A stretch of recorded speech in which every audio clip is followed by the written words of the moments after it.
welcome to On It with Stephen's Life. I'm Olivia Odell. And I'm Leslie Nielsen. We begin with this week's top stories. Residential assistants are a group of young women who exemplify the characteristics of a leader. This semester, Res Life has hired on 4 new women to the Res Life team. These RAs include Donna Walker, Dana Hegeman, Alexandra Prestia Turner, and Haley Johnson. Donna Walker, a freshman, theater major from Texas, now heads Prunty 3rd floor. Dana Hegman, a freshman biology major from Warrington, Missouri, and a member of the basketball team, is the RA of Pillsbury 4th floor.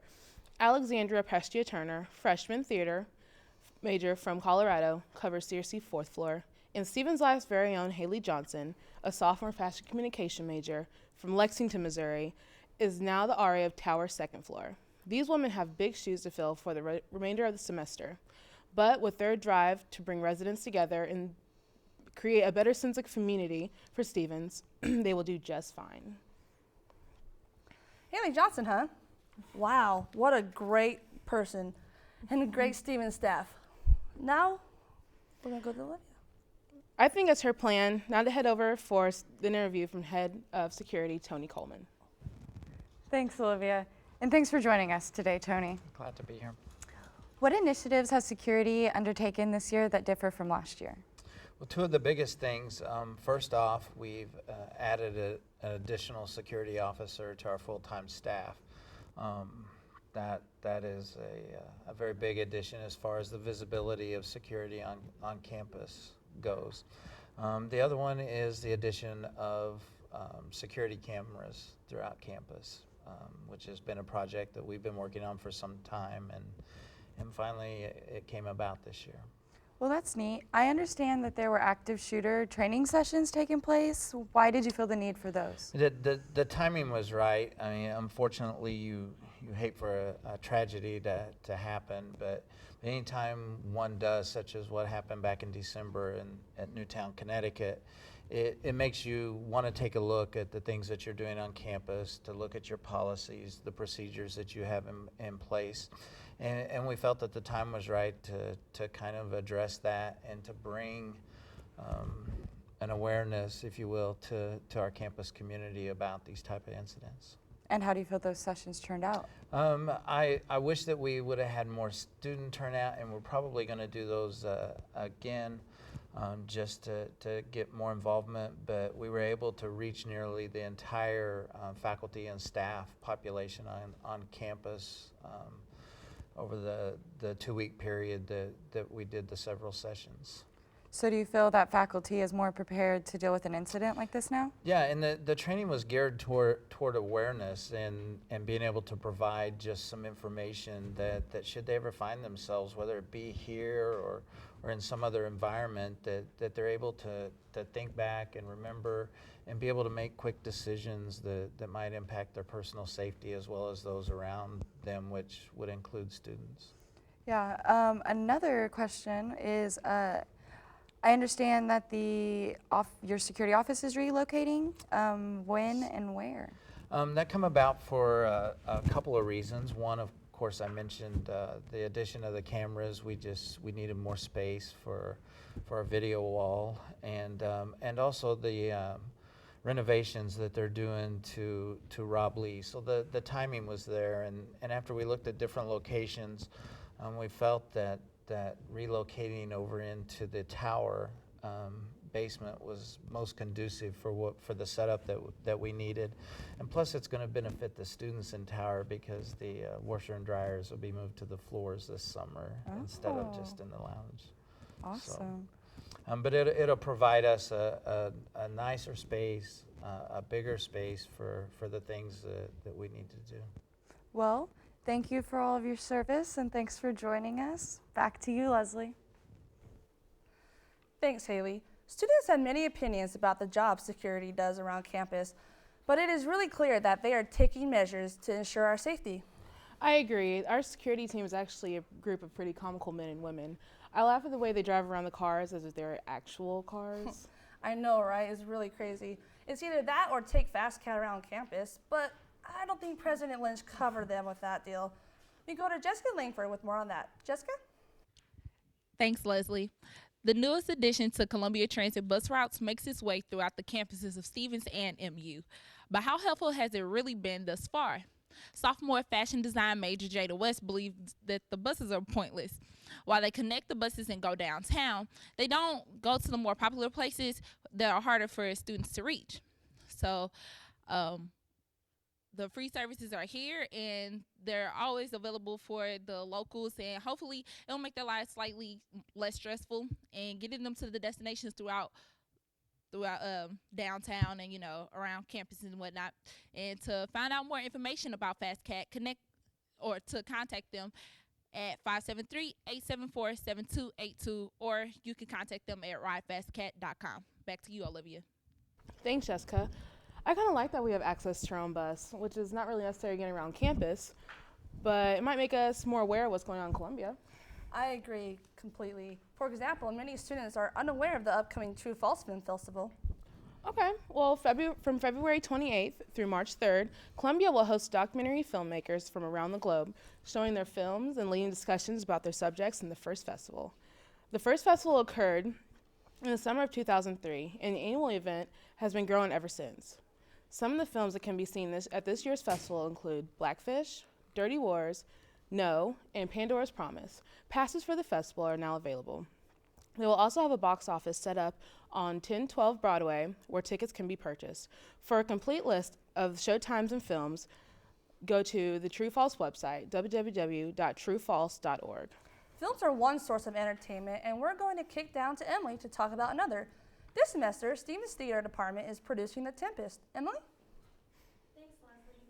William Shakespeare's The Tempest was put on last weekend and will continue with shows tonight and throughout the weekend. Polly Meitinger, a second-year theater major, stage managed the show. Meitinger has managed 6 shows before, but none like The Tempest. She said the most memorable part of the production process has been working with the musical composer from New York. Meitinger is fascinated by how the music is added to the production. So listen for it if you go. Back to the news desk. Thanks, Emily. The theater department is filled with talented women and guest artists. I have no doubt that this show will be an amazing production of my favorite Shakespeare plays. Oh, I've gone to a couple of the plays, and they've been absolutely phenomenal. So much talent and passion. Speaking of remarkable women, let's go down to Tyler with her coverage of Black History Month. Tyler? Thank you, Leslie.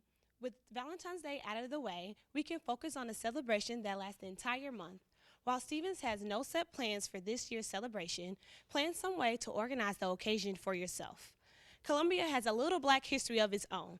Make time to visit the Martin Luther King Jr. Memorial at Battle Garden on 800 West Stadium Boulevard. It is named for Dr. Muriel Battle, who passed away in 2003. She was an educator, historic leader, and activist, and she was the first West Junior High School African-American teacher, later on to be the principal and Columbia, Missouri, Columbia School District's first female superintendent. Here at Stevens, we love to see a female making her own way. To visit this site is located a few miles from Stevens. Who would have ever guessed that we have a piece of history in our own backyard? I'm Tyler Polson with the Blast from the Past. Back to you, Olivia. Thanks, Tyler. It's great that we recognize such a powerful Black woman. One Black woman I admire for her sense of style, as well as her substance, is Michelle Obama. And I heard her husband made some sort of speech this week. Leslie, have you happened to watch the State of the Union? Yes, Olivia, I actually did. I got a really good chance. He covered a lot of the same issues as in his inaugural address, but spoke more specifically about what he planned to do about them. Things like taxes and the national debt deficit, as well as immigration, loomed large as he talked about the cost of higher education. One thing students were really surprised about, though, was that he saved one of their biggest concerns for last, gun control. Gun control came up much later in the speech than they anticipated. Overall, it was a good speech, if a bit long. Yes, and he was longer with all the applause. Still, I have no doubt that Obama will do what he can to accomplish what he outlined in the speech, but he definitely has a lot of work to do in his second term. Well, another major event this week was the Grammys. For coverage, let's go to Colby. Thanks, Olivia. This year's Grammy Awards ceremony was quite a snore, if you ask me. I should have known this year's show would not be mind-blowing when CBS announced that this year's show would enforce a strict dress code, which consisted of mandatory coverage of women's buttocks and cleavages. I guess the final laugh was on CBS because Katy Perry and Jennifer Lopez did not get the memo. Next, I could have lived without old school rapper turned actor LL Cool J as host. I thought the host was supposed to change outfits throughout the show. I guess he decided to start a new trend that ultimately was a fail. Finally, the performances were lackluster, especially the awkward moment when Miguel began singing his hit Adorn and Wiz Khalifa appeared from the audience to rap his verse on the song. The entire performance lasted about 2 minutes and ended with the performers lamely posed, waiting on an applause. I felt they could have chosen better artists to perform their top hits from 2012, or even a performance from Mr. Gangnam Style would have added a little spice to the show. Overall, the show seemed thrown together just like Kelly Clarkson's embarrassing acceptance speech. Hopefully, the Oscars will deliver for fashion and entertainment where the Grammys failed. Thanks. Oh, thanks, guys. Back to you. Thanks, Chloe. Changing gears a bit, we leave the world of entertainment and continue with the story of international significance. The current Pope, Pope Benedict XVI, announced his resignation on Monday, surprising all but his closest advisors and prompting reactions from Catholics and non-Catholics around the world. The leader of the church, which has about 1.2 billion members worldwide, cited growing health concerns as a reason for his resignation, something that has not been done in a few centuries. In his official statement, the pontiff, who will turn 86 in April, said that his strength has been declining and he has had to recognize his incapacity to adequately fulfill the ministry entrusted to him. In the same statement from the Vatican, the Pope said that he will continue serving the Lord through a life dedicated to prayer. Pope Benedict XVI will serve until the end of the month, in which the College of Cardinals will meet to elect his replacement. Whomever they choose, he will be responsible for addressing Catholics during the celebration of Easter Mass, which will occur on March 31st this year. And though that seems a long way off, it is actually the end of the Lenten season that began on Wednesday. For more on that, we go to Danny Kelly. Danny? Thanks, Leslie. I'm Danny Kelly. The liturgical or worship season of Lent has begun, and the scramble to give something up for 6 weeks adds more pressure to those who wish to stick to their New Year's resolution and to follow the Christian tradition. In an email interview with Father Adam Johnson, Diocese of Kansas City, St. Joseph, said Lent is a liturgical season of preparation culminating in the holiest days of the Catholic calendar year, the Paschal Triduum, from Holy Thursday from Easter Sunday. To get a better understanding of what Lent means, Father Johnson said there are 3 things Catholics do during the season of Lent. They increase their time in prayer, they fast, and they give alms to the poor. I was curious to learn about if and what peers on our campus were giving up, so I took to Stamper Dining Hall to get the scoop. Do you know what today is? It's Lent Day. Very good. And what are you giving up for Lent? I'm giving up 2 things. I'm giving up Stamper desserts, which is going to be kind of hard, and I'm also giving up boys, in the sense that, no, I am, for reals. People always complain about how they are single and they don't have boyfriends, but I'm going to be happy with myself the way that I am. You know what today is? The day before Valentine's Day. No, I'm just Good kidding. Wait, is it Lent? Today is Lent. Yeah, it's Lent. All right, and what are you giving up for Lent? For Lent, I decided to give up online shopping. Wow, that's wow. Yeah, tragic, I know. And how do you think it's going to work out? Not too well, but we'll see. Do you know what today is? Lent. Very good. What are you giving up for Lent? Meat. And why is that? I don't know. I think it's important to fast and give up something and take time to reflect. So giving up meat. That's very, very thoughtful. Thank you so much for sharing. No problem. Do you know what today is? The first day of Ash Wednesday. Very good. Very good. All right, so what are you giving up for Lent? I don't know yet. All right, and are you giving anything up for Lent? No, I am not this year. Do you have any reason behind it? No, not necessarily. I was raised Catholic, but I just decided not to carry on the tradition, so. That's totally fine. Thank you for your time. You're welcome. Lent ends on March 30th. Check back at the end of March to see how Lent went for everyone. Until then, back to you, Olivia. Thanks, Danny. I actually have friends who participate, who aren't even Catholic, who participate in Lent.